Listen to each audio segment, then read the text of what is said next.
Hello everyone, मैं आशा करती हूँ आप सभी ठीक होंगे। मैं काजल धामी आप सभी का स्वागत करती हूँ आपके अपने चैनल प्यूपिल टीचर में।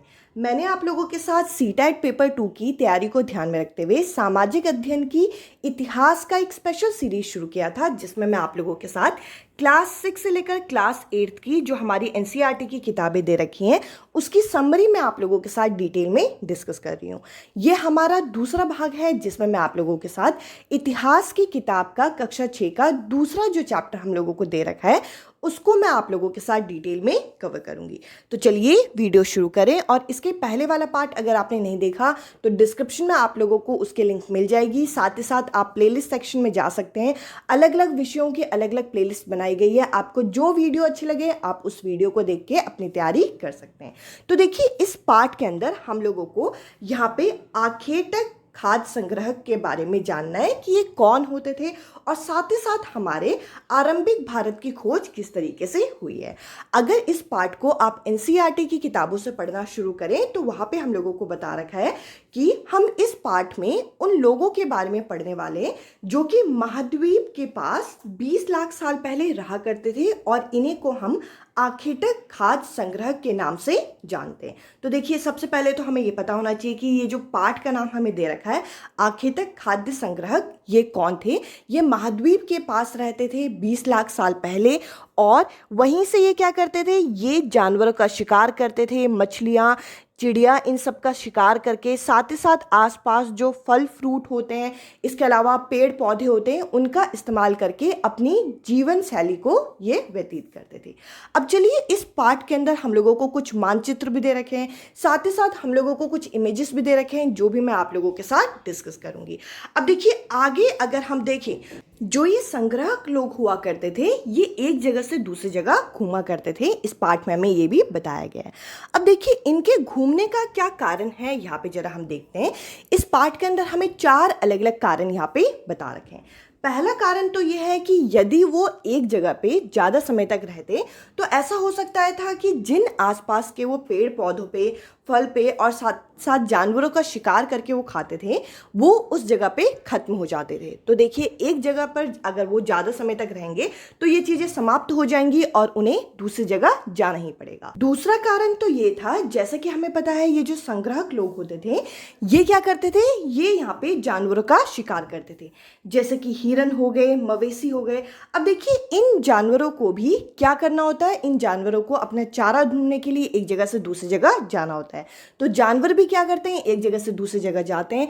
तो इन जानवरों के शिकार के लिए भी ये जो संग्राहक लोग होते थे इनको एक जगह से दूसरी जगह जाना पड़ता था।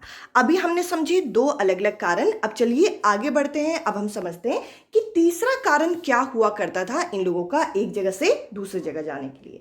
तो देखिए, यहाँ पे हमें पेड़ पौधे और फल फूल के बारे में बता रखा है कि ये जो पेड़ पौधे और फल फूल होते हैं ये अलग अलग मौसम में आते हैं। इनकी तलाश के लिए इन्हें उपयुक्त मौसम के अनुसार एक जगह से दूसरी जगह घूमना पड़ता था। जैसे कि हमें पता है कि ये लोग क्या करते थे, शिकार करके अपने आसपास की चीज़ों पे निर्भर रह के ये अपना गुजारा करते थे। तो इसी हिसाब से अगर जो फल फूल है, पेड़ पौधे हैं, अगर एक मौसम में किसी जगह पे लगते हैं तो उन्हें मौसम के अनुसार भी अपनी जो स्थान है वो बदलना पड़ता था। अब चलिए आखिरी कारण जरा हम देखते हैं, जो कि है चौथा कारण। अगर आप एनसीईआरटी की किताबों को पढ़ते हैं अच्छे से तो आपको ये चारों कारण जो है पहले और दूसरे पेज में यहाँ पे मिल जाएंगे। तो देखिए, चौथा कारण हमें यहाँ पे बता रखा है। अब हम देखते हैं चौथा कारण, जो कि है पानी। देखिए, अभी हमने इससे पहले देखा फल फूल, पेड़ पौधे और साथ ही साथ जानवर जिनका ये शिकार करते थे। अब देखिए, अगर हम देखें तो पानी के बिना भी कोई भी प्राणी हो गया, इसके अलावा अगर हम पेड़ पौधे के बारे में बात करें तो कोई भी चीज़ जीवित नहीं हो सकती। तो देखिए, पानी के जो झील होते थे, झरने होते थे, नदियाँ होती थी, उन्हें जहाँ पर मिलते थे वे उनके आसपास ही घूमते थे और आसपास ही क्या करते थे, आसपास अपना बसेरा बसा लेते थे। तो इस तरीके से ये 4 अलग अलग कारण हैं जिनकी वजह से ये जो हमारे संग्राहक लोग होते थे वो एक जगह से दूसरी जगह घूमते थे। इसके अलावा इस पाठ के अंदर हम लोगों को एक और यहाँ पे कारण बताया गया है, क्योंकि इन लोगों को शिकार करना होता था तो ये पत्थर के उपकरण उस समय बनाया करते थे। तो ये एक ऐसा पीरियड माना जाता है, ये एक ऐसा समय काल माना जाता है जहाँ पे पत्थर के उपकरण बहुत महत्वपूर्ण थे। तो लोग ऐसी जगह को भी ढूंढते थे जहाँ अच्छे पत्थर मिले। तो ये कुछ कारण है जिसकी वजह से संग्राहक लोग एक जगह से दूसरी जगह घूमते थे। तो देखिए, ये चारों कारण और साथ ही साथ ये जो आखिरी अलग से मैंने ये कारण बताया है ये पैराग्राफ में, ये आप लोगों को अच्छी तरीके से पता होना चाहिए। अब देखिए, आगे यहाँ पे हम लोगों को शैल चित्रकला के बारे में यहाँ पे बताया गया है। और अगर हम इस चित्रकला को ध्यान से देखें तो हमें इससे क्या पता चलता है। देखिए, यहाँ पे एक व्यक्ति दिखा रखा है और यहाँ पे एक जानवर दिखा रखा है। ये किस तरीके से शिकार करते थे इसमें हमें शैल चित्रकला में दिखाया गया है, यानी कि इनकी जो शैली होती थी, जो इनकी स्किल होती थी, इसके बारे में हमें यहाँ पे बताया गया है। अब देखिए, ये कहाँ मिलते थे।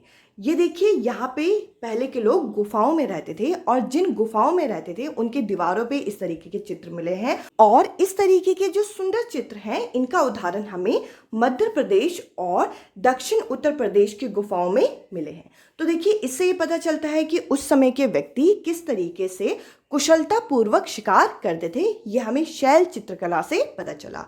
अब चलिए आगे बढ़ते हैं। अब हम समझते हैं यहाँ पे पुरास्थल के बारे में। पुरास्थल क्या है इसके बारे में हमें यहाँ पे अलग से बताया गया है और इसको जरा देखते हैं। पुरास्थल क्या होते हैं? ये ऐसे स्थान को कहा जाता है जहाँ औजार, बर्तन और इमारतें जैसी वस्तुओं का अवशेष मिलते हैं। तो देखिए, पुरास्थल क्या है? ये एक ऐसे स्थान को हम कहते हैं जहाँ पे औजार, बर्तन, इमारतें, ऐसी वस्तुओं के अवशेष मिले हैं। लोग पहले इनका प्रयोग करते थे और काम हो जाने के बाद ये उन वस्तुओं को वहीं पे छोड़ देते थे। ऐसी वस्तुएं आपके ज़मीन के ऊपर, अंदर और कहीं पर भी आपके समुद्र, नदी के तट पे, इन जगहों पे हमें मिले हैं। अब चलिए आगे बढ़ते हैं और यहाँ पे हमें अलग से बता रखा है कि इन पुरास्थलों का हम अलग से ही अध्ययन करेंगे एक अलग से पार्ट में। अब हम आगे बढ़ते हैं तो आगे हम लोगों को यहाँ पे बता रखा है कि पाषाण उपकरणों के निर्माण के तरीके। जैसा कि हमें पता है कि पहले के समय में जो प्राचीन काल में जो औजार यूज़ होते थे वो क्या थे? वो पत्थरों से बनाए जाते थे। तो देखिए, पाषाण उपकरणों के निर्माण के यहाँ पे हमें दो तरीके बताए गए हैं, दो टेक्निक बताए गए हैं, जिसमें से पहला है पत्थर से पत्थर को टकराना और दूसरा है दबाव शल टेक्निक। तो देखिए, दोनों को ही हम अच्छे से जरा समझते हैं। पत्थर से पत्थर को टकराने को हम आघात करना भी कहते हैं। एक पत्थर से दूसरे पत्थर को हम टकराते थे, जिससे क्या होती थी, उनकी जो शेप होती थी, उनका जो आकार होता था वो बदल जाता था और जिस तरीके के हम वांछित उपकरण चाहते थे, जिस तरीके के हम यहाँ पे इंस्ट्रूमेंट चाहते थे, वो बन जाते थे और इस तरीके से हम यहाँ पे औजार तैयार करते थे। और दूसरा यहाँ पे बता रखा है दबाव शल टेक्निक। इसमें यहाँ पे बता रखा है, इसमें हम कोन को एक क्या करते थे, एक स्थिर सतह पर टकराया करते थे और इनमें हड्डी या पत्थर को रख के उनका जो आकार है, उनका जो हम शेप है, वो क्या करते थे, वो शल तरीके से हम लोग यहाँ पे इसे बदल देते थे। और इस तरीके से वो आखिर में क्या होता था, हम लोगों को जिस आकार में चाहिए होता था वो आकार बन जाती थी। यानी कि क्या होता था, पत्थर से पत्थर को नहीं टकराया जाता था, किसी एक जगह पे रखा जाता था और किसी भारी सामान से उसे मारा जाता था, जैसे हथौड़े से हम मारते हैं। तो इस तरीके से उनका आकार बदल देते थे। और अगर हम इसकी पिक्चर देखें तो यहाँ पे देखिए, दो अलग अलग पिक्चर हम लोगों को यहाँ पे दिखा रखी है कि किस तरीके से हम लोग इन दोनों टेक्निक से यहाँ पे क्या करते थे, इन दोनों टेक्निक से हम पाषाण उपकरणों का निर्माण करते थे। अब चलिए आगे बढ़ते हैं। आगे अब हमें यहाँ पे बता रखा है कि आग की खोज कैसे हुई। तो देखिए, यहाँ पर आग की खोज के लिए हम लोग एक मानचित्र को देखेंगे और यहाँ पे बहुत इंपॉर्टेंट हम लोगों को पॉइंट बता रखा है कुरनूल गुफा के बारे में, जो कि कहाँ पे है, यहाँ पे आंध्र प्रदेश में है। यहाँ पे सर्वप्रथम जो है आग की खोज की गई। और जैसा कि हम लोगों को पता है कि पाषाण काल में मछली को भोजन की तरह प्रयोग किया जाता था। ये एक आपका एक महत्वपूर्ण स्रोत माना जाता था, क्योंकि पहले के टाइम में क्या होते थे, लोग क्या करते थे, नदी नहर के आसपास रहते थे और सबसे आसान तरीके से वो मछली को पकड़ लेते थे और मछली को वो क्या करते थे, पकाते थे और मछली आसानी से खाई जाती है और उसमें कई सारे प्रोटीन वगैरह भी होते हैं, तो उन लोगों को बॉडी में अच्छा खासा एक तरीके से एनर्जी मिल जाती थी। तो देखिए, यहाँ पे जरा फटाफट एक बार मानचित्र को देख लेते हैं। और आग की जो खोज हुई है सर्वप्रथम कहाँ हुई है, कुरनूल गुफा में हुई है, जो कि हमारे आंध्र प्रदेश में है। ये मानचित्र आपको थोड़ा यहाँ पे ब्लर दिखेगा, जिसमें हमें कुछ महत्वपूर्ण पुरास्थल के बारे में यहाँ पे बताया गया है। और ये आप एनसीईआरटी की किताब को यहाँ पे रेफर कर सकते हैं। जैसे कि मैंने आपको कहा था कि हम यहाँ पे कुडनुल गुफाएं देखने वाले हैं, जो कि हम लोगों को इस जगह पे दिया गया है, जहाँ पे सर्वप्रथम जो है आग की खोज की गई थी। और यहाँ पे जैसे कि मैंने बोला कि इस मानचित्र में हमें अलग अलग जगह पे अलग अलग पुरास्थल के बारे में बता रखा है। आधुनिक गांव कहाँ पे बने और साथ ही साथ आधुनिक नगर कहाँ पे बने, इसमें यहाँ पे हमें मेंशन किया गया है भारत के अंदर। अब चलिए आगे बढ़ते हैं। अब हम आगे डिस्कस करेंगे नाम एवं तिथियों के बारे में। तो देखिए यहाँ पर हम लोगों को बता रखा है कि आरंभिक काल को पूरा पाषाण काल भी कहते हैं। तो देखिए पूरा पाषाण काल किसको कहते हैं, आरंभिक काल को, ये आपको पता होना चाहिए। इसके अलावा यहाँ पे बताया गया है कि पाषाण काल क्यों बोला गया, क्योंकि यहाँ पे जो पत्थर के औजार हैं इनकी महत्वता बताई गई है कि पहले के टाइम में क्या होता था कि जो पत्थर के औजार थे वो ज़्यादा बनाए जाते थे और इनका प्रयोग ज़्यादा किया जाता था, इसलिए इसे पाषाण काल से ही जोड़ दिया गया। और ये जो हमारे काल है इसे हमने 3 अलग अलग भागों में बांटे हैं और इन तीनों काल के बारे में जरा हम आप आगे समझते हैं। अब हमें बता रखा है कि ये जो पाषाण युग था हमारा, जिसमें आरंभिक मानव क्या करते थे, औजार बनाते थे और पत्थरों का प्रयोग करते थे, इसीलिए इसे पाषाण युग बोला गया है। और इसे हम 3 अलग अलग भागों में बांटते हैं। सबसे पहले पुरा पाषाण युग, उसके बाद मध्य पाषाण युग और उसके बाद नव पाषाण युग।